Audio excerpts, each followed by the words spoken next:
What's up guys, Brady here, coming at you with a review of Poppy's new album, Empty Hands, that just dropped today. Sure to be one of the most divisive albums of the year in the world of metal, just because of how blatantly that Poppy infuses genuine pop music into the new metal and metalcore sound. In regards to her last record, Negative Spaces, that dropped just over a year ago now, I'll admit, when it first came out, I wasn't big on it, but the album actually really grew on me the more I listened to it. I didn't do a review of it at the time, despite having this channel. I did briefly discuss it in my albums I missed for 2024 video, and even then, I was still fairly lukewarm on it. But since then, I've really grown to enjoy some of those tracks. Poppy just has a real ear for mood in her music, and the songs still had a genuine bite to them at times. Like They're All Around Us, that intro, the track Nothing has some really infectious grooves in it. And how about Poppy's screaming voice? She sounds awesome. So yeah, there was some genuine stuff that I was able to get into with that record, although I will admit also that it had its flaws, at least to me. I wasn't really able to get into the full-on pop tracks that album had to offer. Just because with an overall lack of instruments, it's hard for me to get into it. But I was very pleased to see that on this record, that's really not an issue. This is without question the most full-on metal or rock album that Poppy has released. And on this record, she proves herself to be one of the leading ambassadors of this kind of pop music fusion with modern metalcore and modern nu metal. An early notable instance of this being the second single, Bruised Sky, which has some really mean, aggressive riffing in it.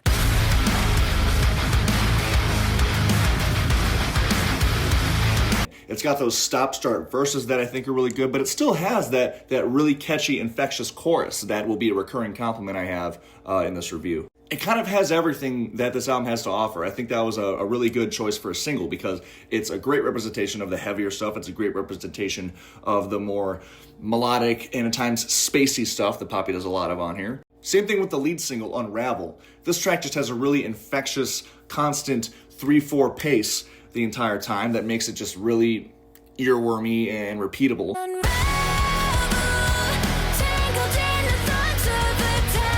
This song is part of a handful of tracks on this record, actually, that while they may not be super structurally adventurous and they may be fairly straightforward in their nature, they're memorable tracks just because of how catchy they are, and a lot of that has to do with, like I just mentioned, the choruses. Poppy does an excellent job on this record of driving all of these choruses home. I don't think there's a single dud on this record as far as the choruses go. Even a couple tracks that I don't really like as much, which I will get into later, they still have a catchy, earwormy nature to them.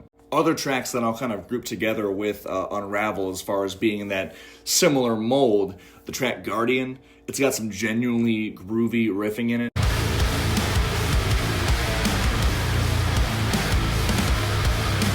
The Weight is a track that has some, again, genuinely infectious grooves. This time more on the drums. I especially like some of the more unconventional groove ideas drum-wise on this song. And melodies. The melodies in the song are a lot more somber and almost mournful at times. Time Will Tell has a really catchy chorus that's complemented by these moody verses, and there's a really cool groove switch that happens in the bridge of the song. And there's the track Ribs, which is another more mid-tempo type track on here, but it's got some really endearing melodies. So notice how these songs may all fit a similar mold, but there's still unique things in each one that helps them set themselves apart from each other. It's those little nuances in the moods of these songs that allow this album to dodge any criticisms of it being samey or it sounding like there only is two things going on the entire time.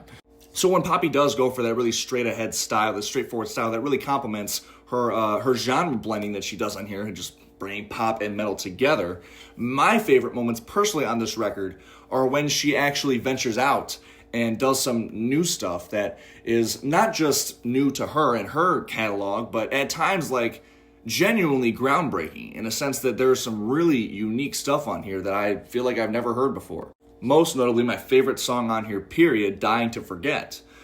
This track brings in some really blatant modern hardcore influence. When that song starts and it has that blisteringly heavy intro, that invokes bands to me like Knocked Loose and Counterparts and Kubla Khan. The song has a series of absolutely crushing grooves that are really, really heavy. And there's also some techie parts that even come in the bridge of the song that bring to mind maybe like a Converge. But the best thing about this song is the chorus, because notice how the drums, they don't stop. They continue that really aggressive, fast-paced, hardcore vibe that the song had established so far. But the clean vocals that come in sound so natural and so comfortable and so fitting over those aggressive rhythm sections.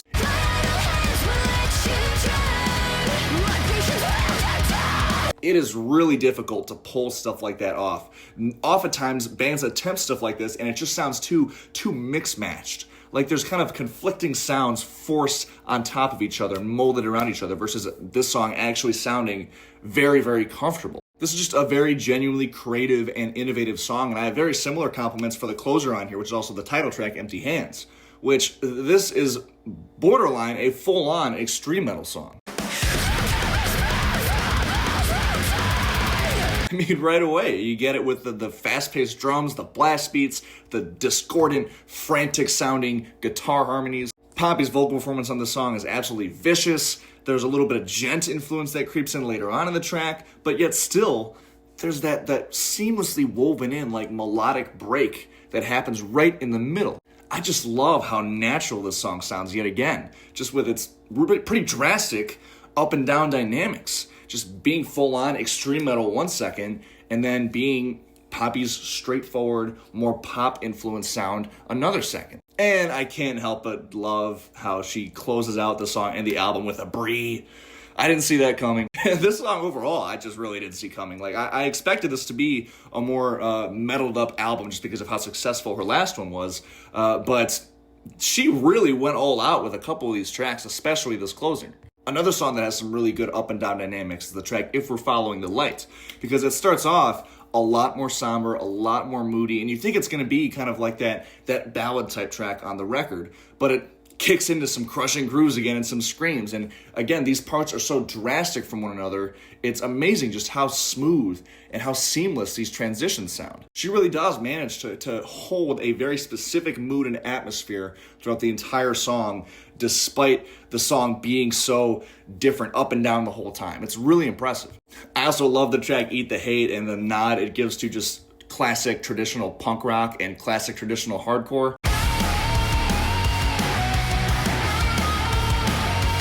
This track invoked more so to me a modern band like Scowl or maybe even Turnstile a little bit. But again, like, she takes this very unique sound in the context of this album, this very unique track, and still makes it her own. She makes it to the point where it fits on the record. And especially with this track being like right in the middle of the record, it kind of gives you a breathing point. Because while some of these tracks may be stylistically or melodically similar, a track like this really breaks things up, and it breaks up any feelings of monotony that you might get from this record. Which is another overall compliment that I will give this record, is that it's arranged very well. It's arranged in a way that you never feel like you're listening to the exact same song twice in a row. However, this isn't a universal endorsement of this album. There's still a few kinks that I think Poppy needs to work out for her next record. Like the opener on your Public Domain, I like the rhythm section on this song, but as far as its melodies, this song just came off a little bit to me like too much of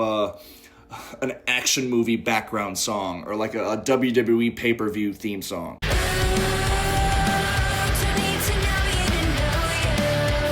Just in its melodies, I thought it was just a little bit corny. Those like dissonant verses as far as Poppy's vocal harmonies, they came off a little bit, I don't know, too like Barbie metal in a way. But even this song, just like that marching tom beat the entire time, it's really, really catchy and infectious. And I actually really like how the song ends. There's like these droning synth melodies that give the song an extra backdrop. And despite the album being arranged fairly well, songs like Time Will Tell and Ribs at times do come off a little bit like filler to me, just because these ideas have kind of already been used at that point. And there's the two really short interlude tracks on You're Constantly Nowhere and Blank that just don't need to be here. They don't really add anything to the album. I think maybe these songs would work if the album itself was more concept driven, because they could have at least added to that. But they don't really, there's no reason to ever listen to these songs unless you're just skimming through the whole album or playing the whole record in the background. So for me, at least, I mean, these really creative moments that I singled out earlier, songwriting-wise, and these somewhat underwhelming ideas that I think need to be worked out a little bit more kind of equal everything out in a way. And unlike the last record where there was a good amount of songs where I just couldn't really identify with at all, this record, actually, I don't think there's like a single straight up bad moment on here. Like I said, even Public Domain, the opener, that I'm not really crazy about, even that song has parts that I still enjoy, and it's still catchy. And overall, this record is a great modern fusion of pop and metal. Neither side feels watered down. They are very creatively interwoven into each other. Poppy's performance as a vocalist is great. Even with her, at times, very synthesized sounding vocals, they're never to the point where they're sounding just polished for no reason. Rather, they actually really fit the idea of this record and the overall vibe of the record. And it's not like she needs to have auto-tune. That's another thing that I think a lot of people don't take into account when they bash someone like Poppy for using autotune. It's used to further the song more, rather than touching up poor vocals. But overall, though, I'm very excited for this record. I'm really hoping that it's going to bring even more people into the world of metal, like ambassadors like Poppy and similar bands and artists have done in recent years. I'm going to score this album a 24 out of 30. As always, thank you guys so much for watching. If you've heard this album, please comment below what are your thoughts on it. Remember to check the description for all my links and hit the subscribe button for more rock and metal-related content and album reviews. Once again, thank you guys so much for watching. Until next time, I'll see you guys later. Peace.